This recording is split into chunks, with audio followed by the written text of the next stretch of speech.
Það íbúð til sölu, það mikið talað fasteignamarkaðinn. Já.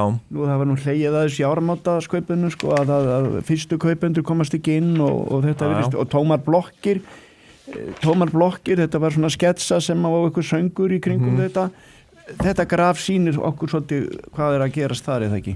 Já, það ýmislegt mótsagnar gegn á þessum fasteignamarkað og eins og ég bent á þarna þá náttúrulega þetta rosalega mótsagnar gegn að það hlaðist upp inn að lager á óseldum íbúðum þegar búið að vera dynja á okkur fréttir það að það sé svo mikill skortur og þurfa að byggja svo mikið. Já.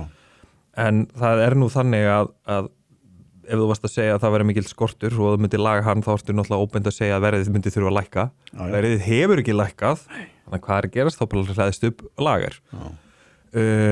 Og hvernig þetta mun þróast verður svona svolítið svona stóra, í mínum huga einu stóru breytunum til fylgjast með á fasteignamarkaði. Því ef þetta til dæmis stabiliserast eða byrjar að lækka, þá markaðurinn bara væntanlega í ágætisjafnvægi. Ef þetta heldur áfram að hlaðast upp, þá náttúrulega aukast líkunar á því að það kom einhver skellur síðar, af því að þá náttúrulega alltaf fleiri verktakar sem ekki að selja, safna bara upp vöxtunum, mögulega þurfum bankarnir þá að taka eitthvað yfir eða þá að verktakar eða eigendunir sem að reyna að selja sér nýja íbúður þurfi bara að sætta sig við að við verðum bara að lækka verðið á íbúðurum þegar það eru svona mikið frambóð. Ég veit ekki hvort við séum komið þangað og þetta ekki eitthvað svona sem gerist eða gerist ekki. Þetta náttúrulega, við erum aðeins byrja að færa okkur í þessa átt, hugsa ég að sé svona eitthvað aðeins komið þrýstingu niður á verðið á þessum nýju íbúðum en að segja sér sjálft að það eru svona marga til sölu.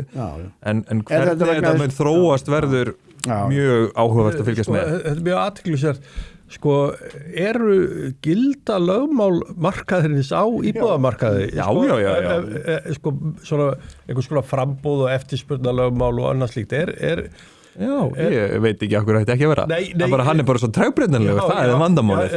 Ég búið að kasta einhverju mikið sand í þessa bæði með reglugerðum og við erum auðvitað að upplifa það. Íbúðamarkaðurinn alltaf undir það seldur og það þarf stöðugt að vera með einhver inngrip. Það eru pólitískt mjög mikið sterkt ákallum að hafa afskipti árum með einum öðrum hætti.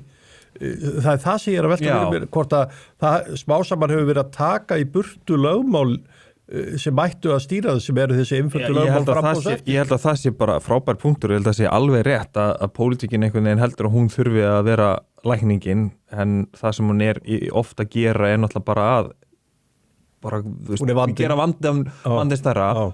Og náttúrulega, kannski ýmislegt batna í þeim efnum en fullkomið dæmi það hvernig hún að vinna gegn eigin markmiðum, það til dæmis hlutdeildarlánin. Það rosalega auðvelt að hugsa, já þetta frábært og það hleypir fyrst í kaupendunum inn á markaðin. En þetta hefur verið reynt einu sinni áður í Bretlandi og þar var nú svona stór markað sem var þetta að rannsaka vel og þar fór þetta bara beint inn í verðið. Setti því það þurfti meiri svona lán og allir sem komist ekki inn í það var ennþá erfiðar fyrir þá. Þú fjölgaðir ekki íbúðunum og það sem komist líka þar að þú getur sagt já, þetta eru nýjar íbúður og eigu frambúið en það var ekki fundin að það sem var markaður, það sem var einhver skortur, þá hafði þetta bara engin áhrif á það. Og hér eru við búin að vera að bæta í hlutdeildarlánin og ennþá meir í og við því miður lærum ekki neitt, Bretarnir hættur þessu.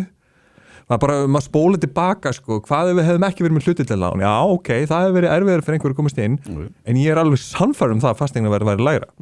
Og það náttúrulega það sem ef þú segja þessi skortur og vant íbúður, þá náttúrulega ertu líka að segja að fasteignaverð þurfa að vera eitthvað lægra.